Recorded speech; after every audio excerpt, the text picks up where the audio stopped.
Okay, so you voted now. You can look up on the wall. There's dots on a number of the how might we's. There's some that don't have any votes, if you will. What do you do next? What sort of comes after that? So now you go back to your map, and Okay. most of the time you start to align the how might we's that had the most votes with places on the map. There also may be the possibility that something doesn't line up with the map, and that's okay.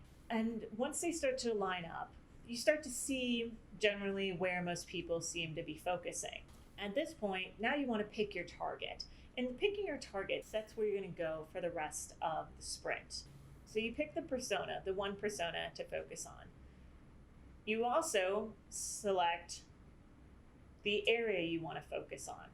And there's two ways to do that. If you have a large piece of the map that actually has a lot of the how might we's over it, you can choose to select that whole area. That's a really great thing if you have an extra large design sprint where you can actually break it up into multiple teams. But when you have one team, it's really best to focus on one area. Okay. And that decision really comes up to the decider. Hence the name. The decider has the option.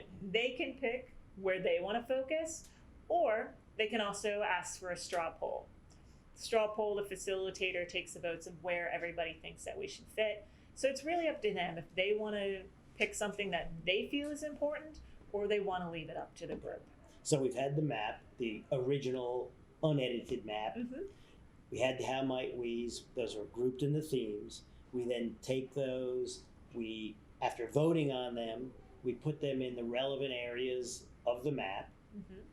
We decide, okay, which persona, which customer or user group are we going to focus on?